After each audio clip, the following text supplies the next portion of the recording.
Yo, what's up guys? Welcome back to another Chubbs Reviews and welcome to our new uploading schedule. This should be uploaded on a Wednesday. Not really sure when, probably actually a couple months from once I started. Not a couple months, a couple weeks. Because it should be like every Wednesday now since I'm doing Marvel movies mainly. Every Wednesday we'll get a Marvel review until I'm pretty much done with it because I'm kind of obsessed with these movies right now. Anyway, today we're reviewing The Incredible Hulk, the 2008 Hulk movie in which I got completely confused with the 2003 Hulk movie. I don't know why, but when I was younger, I mean, I've said starting this out, this is my first time watching every single one of these movies, and I thought I've seen this one before, and then I realized I didn't. I didn't know this was different. I didn't know 2003 and 2008 were like, I didn't know. I don't know. I grew up watching the 2003 one. I thought I grew up watching this one. I was expecting the Hulk to have problems with his father, arguing with his mom, domestic violence, nukes going off. I was expecting the CGI fight with the Hulk and two like disgusting looking overgrown dog things. That's not in the Incredible Hulk, so I don't even know what I'm talking about. The Incredible Hulk starts off within the opening credits. It shows you the backstory of how Bruce Banner became the Incredible Hulk, played by Bruce Banner is played by Edward Norton.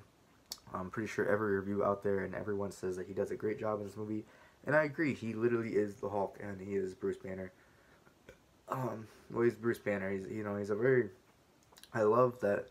In a sense, he's a tall, kind of tall, very slim guy, skinny, and then the Hulk is a completely different version of him, and I love that. I don't know. I always think that's how the Hulk should be. He's kind of like the shadow of the Hulk, or vice versa. Anyway, the movie starts off with him pretty much on the run, and that's how the movie is. But he's hidden away in some, I don't even know, South Asia, South Africa, not South Africa. It's definitely South Asia or something Asian, Saudi Arabia type place. And honestly, that's where I don't know why I keep saying honestly. That's where I should start off by saying one of my favorite things about this movie is by far the scenery. All the sky kind of directorial.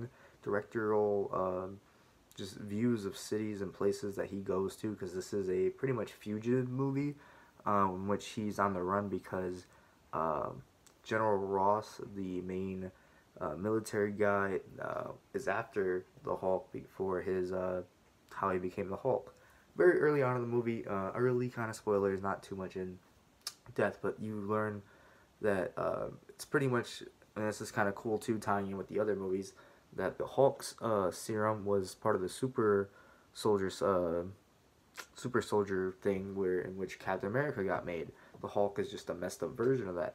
So in a sense, General Ross, the military man, believes that the Hulk is part of military property, and that's who he wants.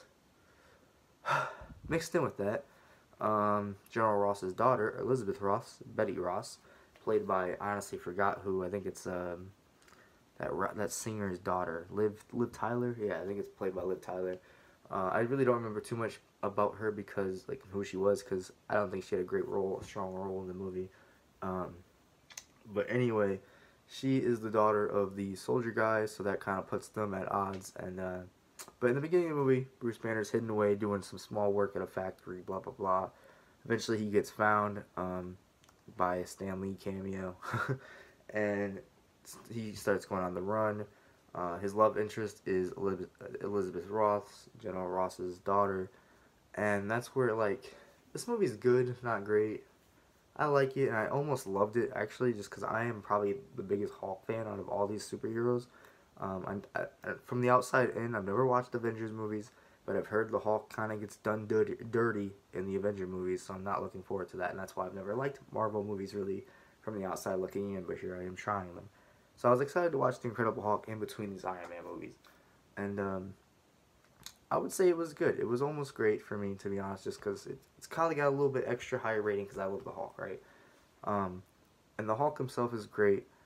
Him in the beginning, kind of just being incognito, trying to, they show how he has like a heartbeat monitor to show when he's about to kind of get angry or how excited he is, and it affects his life. He does not want to be the Hulk. He's trying to find a cure too at the same time. There's basically three type of stories you got going on here.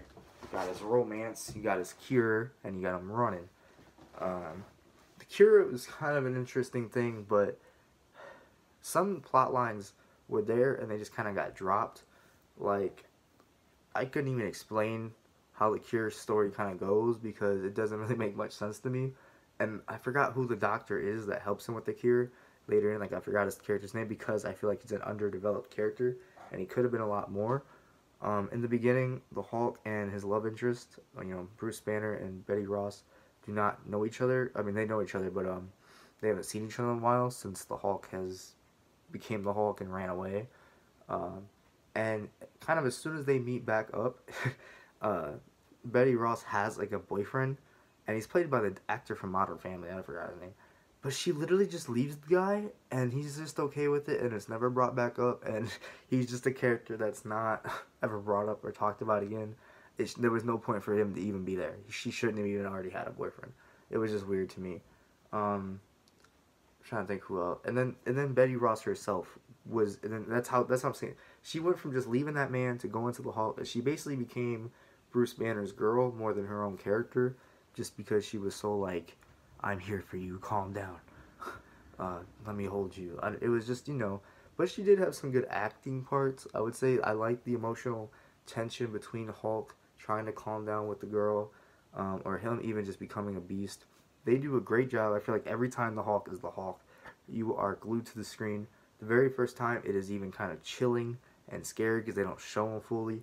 And then when he's out there in the field and she sees what he becomes, and that's another thing. They even General Ross, the main soldier guy, points out is like, now she'll see how destructive he is. He does a lot of destructive shit. Even breaks bones of like one of the main villains guys, like completely destroys his body, and she doesn't give a fuck.